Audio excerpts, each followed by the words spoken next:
Hi friends, welcome to Appa's Kitchen. இன்னைக்கு நாம சிம்பிளா ஒரு வீட்ல இருக்க பொருளே வச்சு ஒரு டிஷ் பண்ணலாம். அதுக்கு 1 டேபிள்ஸ்பூன் அளவுக்கு கார்ன் ஃப்ளவர் எடுத்திருக்கேன். 1 டேபிள்ஸ்பூன் அளவுக்கு பால் பவுடர் எடுத்திருக்கேன். கார்ன் ஃப்ளவரையும் பால் பவுடரையும் ஒண்ணா சேர்த்துக்கலாம். 1 டேபிள்ஸ்பூன் அளவுக்கு ஈஸ்ட் எடுத்திருக்கேன், இன்ஸ்டன்ட் ஈஸ்ட். அதையும் ஒண்ணா சேர்த்துக்கலாம். எல்லாத்தையும் நல்லா மிக்ஸ் பண்ணிக்கலாம். வீட்டில் இந்த மாதிரி ஒரு கவர் எடுத்துக்கோங்க. கீழ் போர்ஷன் வந்து இந்த மாதிரி நல்லா க்ளோஸாக இருக்கணும் கவரில். இப்போ இதை வந்து நம்ம நல்லா ஃபோல்ட் பண்ணிக்கலாம். நம்ம ரெடி பண்ணி வச்சிருக்கிற இந்த ஈஸ்ட் பால் பவுடர் மிக்சரை கொட்டிக்கலாம் அந்த கவர் உள்ள. நான் இன்ஸ்டன்ட் ஈஸ்ட் சேர்த்துருக்கதால அப்படியே நான் எல்லாத்தையும் ஒன்றா மிக்ஸ் பண்ணுறேன். சப்போஸ் நீங்கள் வந்து இன்ஸ்டன்ட் ஈஸ்ட் யூஸ் பண்ணாமல் ட்ரை ஈஸ்ட் கொஞ்சம் குட்டி குட்டியாக பெருசு பெருசாக பால் மாதிரி இருக்கும், அந்த மாதிரி உள்ளது யூஸ் பண்ணுறாந்தாக்கா அதை வந்து ஃபெர்மெண்ட் பண்ணிவிட்டு அதுக்கப்புறமா தான் சேர்க்கணும்.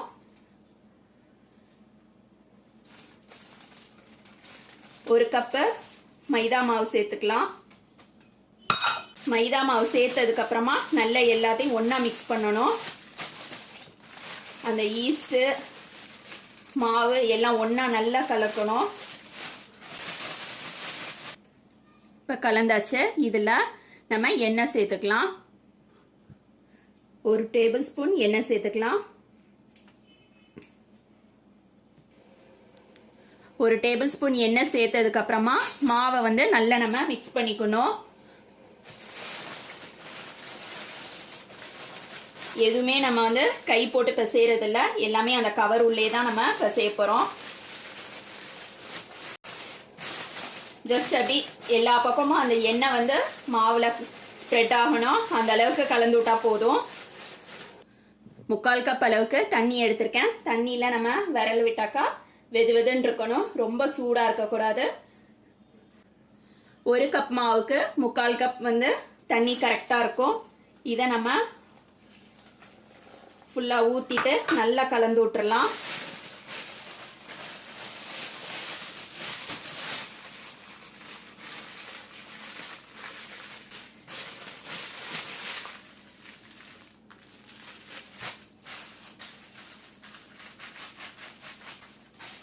மாவு பிசையும்போது பாருங்க, கவரில் நம்ம ஜஸ்ட் அப்படி கலந்து விட்டா போதும். எல்லா பக்கமும்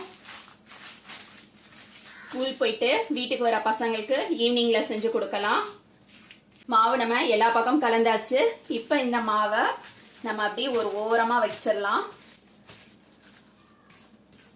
பிசைஞ்ச மாவை இப்படி அடியில் ஒரு சைடாக எடுத்துட்டு வரணும். பிசைஞ்ச மாவை கவரில் இந்த மாதிரி ஒரு ஓரமாக கொண்டுட்டு வந்துட்டேன் பாருங்க. உங்ககிட்ட இருக்கிற ஏதாவது ஒரு டூல் வச்சு இப்படி எடுத்துட்டு வந்துருங்க. எடுத்துட்டு வந்துட்டு மாவை வந்து நம்ம ஃபெர்மெண்ட் பண்ண விடணும். இந்த இடத்துல நம்ம வந்து டைட்டாக இந்த இடத்த வந்து நம்ம கேப் விட்டுறணும். நம்ம இங்கே மேல் போர்ஷனை மட்டும் இந்த இடத்த வந்து நம்ம டைட்டாக ஒரு நாட் போட்டுக்கலாம். இந்த இடத்துல மட்டும் நான் வந்து ஒரு கிளிப்பு போடுறேன். கிளிப்புக்கு பதிலாக நீங்கள் ரப்பர் பேண்டு கூட போட்டுக்கலாம். இந்த இடத்த விடும்போது இங்கே வந்து அப்படியே நல்லா உப்பி இந்த இடம் ஃபுல்லாக வந்துடும். அது 1 மணி நேரம் இதை வந்து அப்படியே ஃபெர்மெண்ட் பண்ண விடணும். 1 மணி நேரம் ஆயிடுச்சு. மாவு பாருங்க நல்லா உப்பி போயிருக்கு.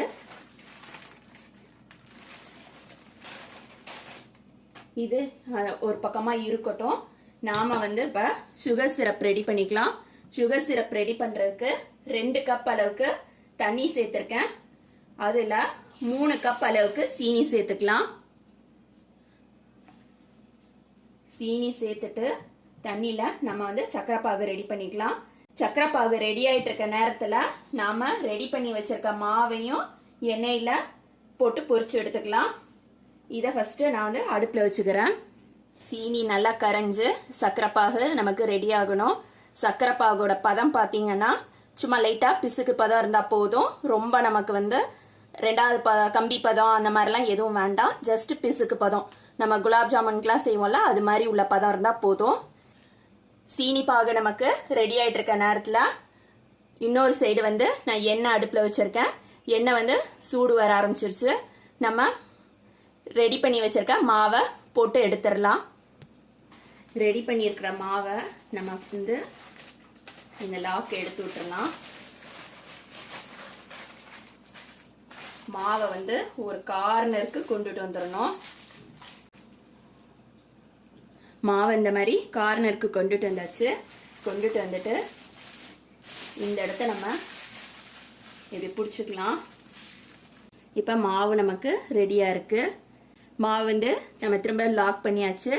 லாக் பண்ணிவிட்டு இந்த கார்னர் இருக்கலாம், இந்த கார்னரை சின்னதாக கட் பண்ணிக்கலாம். ரொம்ப பெருசாக கட் பண்ண வேண்டாம், சின்னதாக தான் கட் பண்ணணும்.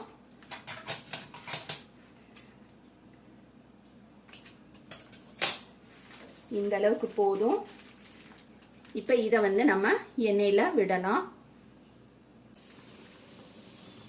ஒரு கையால் மாவை நம்ம புஷ் பண்ணணும் கீழே, இன்னொரு கையால் சிசர் வச்சு கட் பண்ணி விடணும் மாவை.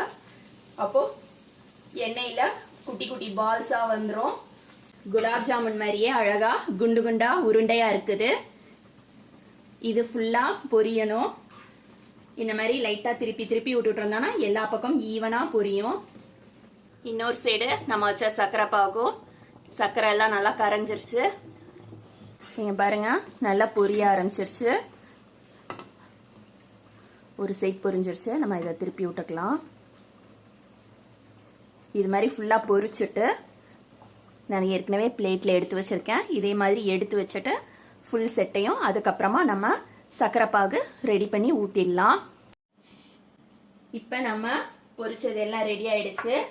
ரெடியானதை ஒரு பவுலில் வச்சிடலாம். இங்கே பாருங்க, சாஃப்டாகவும் இருக்கும், அதே நேரத்தில் கிறிஸ்பியாகவும் இருக்கும். இந்த மாதிரி தான் இருக்கும். சர்க்கரை பாகும் ரெடியாக இருக்குது. சர்க்கரை பாகு சூடாக இருக்கும்போதே லேசாக கொஞ்சமாக லெமன் ட்ராப்ஸ் ஊற்றிக்கலாம். லெமன் ட்ராப்ஸ் வந்து நிறைய தேவையில்ல, சும்மா ஒரு 2-3 ட்ராப்ஸ் போட்டால் போதும். சுகர் சிரப் வந்து நமக்கு கிறிஸ்டலைஸ் ஆகாமல் இருக்கிறதுக்காக தான்.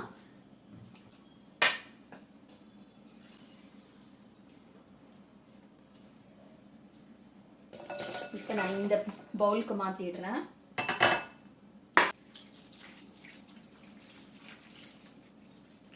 சுகர் சிரப் வந்து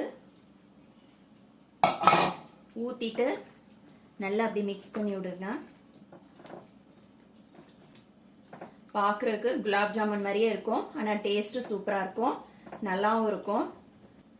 அது மேலே நான் வந்து கொஞ்சமாக பிஸ்தா வந்து க்ரஷ் பண்ணி வச்சுருக்கேன், அதை தூவிக்கிறேன். உங்ககிட்ட பிஸ்தா இல்லைன்னா பாதாம் கூட தூவிக்கலாம், என்ன நட்ஸ் வேணாலும் போட்டுக்கலாம். அவ்வளோதான், நம்மளோட டிஷ் ரெடி ஆயிடுச்சு. ஒன்று எடுத்து காட்டுறேன் பாருங்க, எவ்வளோ சாஃப்டாக இருக்குண்டு.